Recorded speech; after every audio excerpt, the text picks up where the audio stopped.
If you ever tried to make your own vinaigrette, you know it's not as easy as it looks. Getting the right ratio of garlic and spices, not too simple. So we called in the experts from the top-selling Epicurean magazine, Fine Cooking, to teach us how. Please welcome Fine Cooking editor Lori Buckle. Thank you for being here. Sonia, thanks so much for having me. And congratulations, Fine Cooking celebrating its 15th year. It's exciting. 15 years young, yes. Thanks very much. It's a great magazine, great recipes, great photos in there, and published here in Connecticut, right? Published in Newtown, Connecticut. All right, so we're talking vinaigrette today. What is the secret to a great vinaigrette? I think that a lot of people just assume that a salad dressing is best purchased at the store in a bottle. I'm here to kind of tell you otherwise. That really there's so much to be said for making your own salad dressing. And if you're a beginning cook, you know, Fine Cooking has great recipes for those expert cooks who want the next challenge. But we also have great places to really kind of learn how to cook. One of them being called Repertoire. And this is a kind of repertoire recipe. This is a chance to try something very simple that'll really change the way you cook, the way your food tastes. You do not have to be a pro to make this, right? No, actually a vinaigrette is 4 ingredients. Okay. 5 if you count the mustard. It's oil, vinegar, salt, and pepper.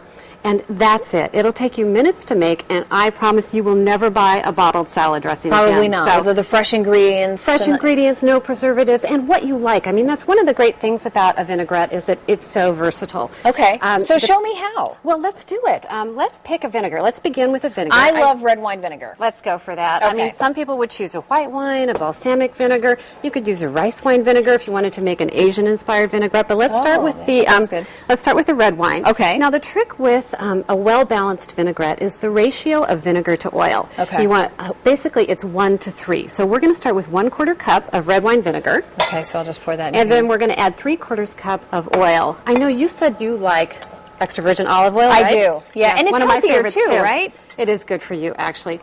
We have a couple of other options here. I think there's walnut oil if you like that kind of flavor. Okay. It's whatever you happen to have on hand. So if you want to measure, go ahead and leave your vinegar over here. And measure 3/4 cup. Again, we're doing the 1 to 3 ratio of the extra virgin olive oil. That's perfect. Okay. The other trick to a good vinaigrette is what's called emulsification. Sounds like a really geeky word, but it's not. It's a very simple procedure whereby we are going to emulsify the oil into the vinegar. We're going to suspend it. Basically, you don't want to just throw all the ingredients in there. Not quite. It's not quite that simple. Okay, go ahead and put your vinegar in the bowl. Okay. Next 2 really easy ingredients, salt and pepper. Just a pinch? Pinch of salt. Okay. A couple of grinds of pepper. Okay. And here's how easy this is to emulsify. We're going to use a whisk. Yeah, there you go. Give it a good twist. Did I get that? I think so. Oh, there we go. Now you're in there. Trying to figure out how this pepper all works. There we go. Okay. The trick with emulsification, go ahead and, are you right-handed? Yeah. Okay, I'm going to show you how to start. This is basically the emulsification process. Very slowly, we kind of start with a little stream of olive oil. So if you're skilled enough, you whisk with the right hand and pour in slowly with the left hand. Yes, you do. Yes, you do, especially if your bowl stays still. Okay. There you go. And then once it begins to get emulsified, you can go a little bit faster. Okay. Excellent. That is basically a vinaigrette. It's as simple as that. From there on in, you can go on to add ingredients that are really interesting to you in terms of flavors. We have lots of fresh herbs here. We have basil, cilantro, wonderful Italian parsley. We have some chives and dill and tarragon. These are all things that are going to make a wonderful And you mentioned the Dijon, too. Yes. You want to go ahead and let's do that, too. Oh, okay. How much of the That Dijon? tends to be one of my favorites. Just a teaspoon of Dijon, and you can go ahead and whisk that in. Why don't we snip some chives, too? This is one of my favorite herb vinaigrettes. Oh, I love chives, and I love cilantro, too. Chives are very easy because basically you grab a handful, and instead of requiring chopping... Now, you have a few types of vinaigrette over there. What do you have? We do.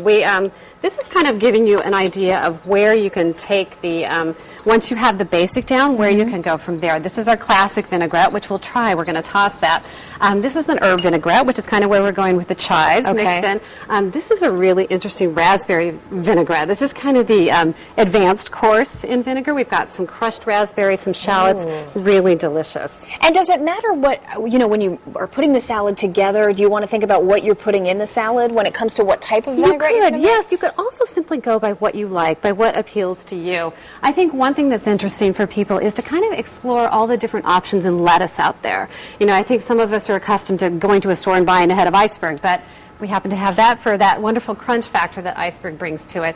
But to really consider also some of the milder lettuces, like a red leaf and a green leaf, a little bit of mosh, a bib, And then to go for some of the spicier, peppery lettuces too, like an arugula, which can really add something special to your salad. And what are some of your favorite toppings to put in salads? Oh, my favorite actually is it's a nut and a dried fruit and a cheese mixture. It's kind of my default salad, but I know a lot of people have, we can go with capers and olives and other sorts of nuts. There's no way to do it wrong, whatever you do. So let's go ahead and toss the salad. One of the things that I find very interesting that people don't necessarily know is you want to season your salad with salt and pepper before you dress it. Okay. This is going to give it a little bit of a boost of flavor. Okay. And then when we start with the dressing, I'm going to whisk this up a little bit more. And you don't just pour it over the top? I probably will just pour it over the top, a little bit at a time. The thing with a vinaigrette, with any salad dressing, is that it's you don't want to add too much. That will wilt the salad, and you don't want to drown it. And it'll drown. Actually, and it'll cover the flavor of the lettuces too. So you want to start with a little bit. Okay, and while you do that, let's let folks know that the October-November issue of Fine Cooking magazine available on newsstands now, or you can go to finecooking.com to check it out. You say the magazine is about the food, not celebrities, because food is a celebrity. That's what you say. Food is a celebrity at Fine Cooking. You know what? I need to try this. Okay, now here's my favorite trick. Favorite trick of all time at tips and techniques from Fine Cooking. Toss with your hands. All right. Easy and a great way to really distribute the dressing throughout the salad. And Lori Buckle, thank you so much for being here. I'm going to serve up some of the salad and try my vinaigrette. This was fun. This was so much fun. Stay